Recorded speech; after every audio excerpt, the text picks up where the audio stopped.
Rocket League is one of my favorite games. The biggest problem with this game is trying to pitch it to somebody. And by that I mean is telling your friend, hey, come play this game. It's super fun, it's awesome. And then they tell you, what is it? How would you compare it? What game is it like? There's nothing like it, really. That's the hard part. It's hard to pitch a game to somebody to buy it. If the game was free, I feel like this game would blow out of the water. But convince people to spend $20, $15, whatever it is at the time to buy the game, that's the hard part. So I went to Reddit, and I didn't know what to say. So I just asked somebody, how do you pitch Rocket League to somebody? I've been playing this game forever, and my biggest problem is convincing people/friends to buy this game. Everybody says they don't want to play car soccer. And in return, I got a bunch of good responses, but I did get some bad ones like this. If they don't want to purchase a game, then you need to respect that. It's their own money they're using. People might be saving up for something that they need somewhere else. If you really want them to play the game, at least try it. I suggest purchasing RL as a gift and giving it to them as their birthday, Christmas/marriage, etc. Get out of here. No, that's not all I'm talking about. I'm talking about a buddy, not a child that's saving up money to buy something, a $10 game. It's not a big deal, and I know they're going to like it. I'm not going to go to somebody who's never played a video game, anything competitive at all, and just being like, hey, try this game. It's super hard. You'll like it. I'm not going to do that to somebody. That's evil. And then below, there's another comment saying, you don't. If they don't want to play it, then they don't want to play it. Really, guys? Really? How many times has somebody shown you a game or told you about it, and you're like, nah, doesn't sound good to me. And then you actually try it, and you're like, wow, this is actually way better than I thought. This game, I saw advertisements for it. I never would have played it at all until I actually watched people play it, and it looked fun. I saw they were having fun, and I wanted to try it, and that's when I got hooked.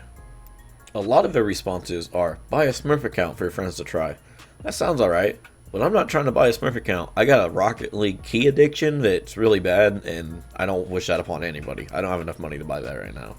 And then the other one says, show them your gameplay. And then a squishy montage right after. Guys, I'm looking at my gameplay I'm using in the video right now. This is from when I was Diamond 1. I don't know how old this video is. And it hurts me. I don't want anybody to watch this, especially after watching a squishy montage right after or something like that. It's going to hurt. It's going to make me look worse than I am. And yeah, just watching this footage in the background was honestly hurting me to make this video. This next comment's really good. This is where they actually start to get good. He basically says pitching it is the easy part, the hardest part is getting them to stay with the game. They like the game initially, and over time they have fun, and when they score on themselves, like, haha, that was funny, my bad, oh no, all that kind of stuff. And then as you get more and more into the game, you learn that you're really bad at the game, and it's going to be very, very hard to get better. And a lot of people don't have the time to put into this game, and then they initially just quit. They don't have time to get into it, to learn all the mechanics and all that. Like he says, positioning in big capitals. But still, I understand that. But my main problem with people is I can get people to buy the game, and once they do, they stick with it. Even if they're bad at the game, they do enjoy the game and they have fun. For me, it's personally not they get the game and they're bad at it and never go back to it. I've had some people just get bored because they had nobody to play with and then go back to it. And then they played it with me a couple months later, and they were like, wow, I still really like this game, and I miss not playing it. Even though they're really bad, and they're like bronze and silver. But still, this one is really good for an elevator pitch. Customized cars, sport, and complete utter chaos. Add this all together, and you have Rocket League. Friend buys one of every item.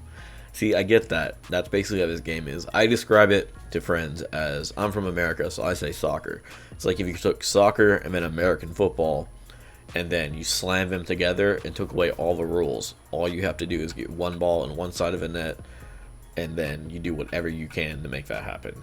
That's how I describe it. It works for me, but still. And then the best about all this, to my opinion, goes by Ryan Goldfish.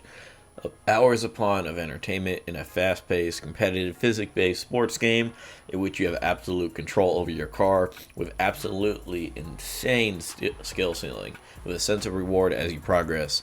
That the IMO is unmatched in any other game. Playing the game makes you feel like you're playing more of a sports video game, and it's cheap. It's dirt cheap. Yeah, dirt cheap. There we go. My voice went through. I'm so tired, guys. But yeah, I don't really understand why it's so hard to pitch. It's such a phenomenal game. It's a very, very good game. But the idea of telling somebody to buy it and they go, it looks kiddish, it doesn't look fun, it looks boring. But once you actually play it, it's super addicting. It's got to be one of the best games I've ever played. I don't know why it's so hard to pitch. It hurts me. And if you look at the comments of this Reddit thread, you can tell a lot of people spend a lot of time trying to respond to this. I don't know why it makes it so hard. But yeah, this is my addiction to Rocket League.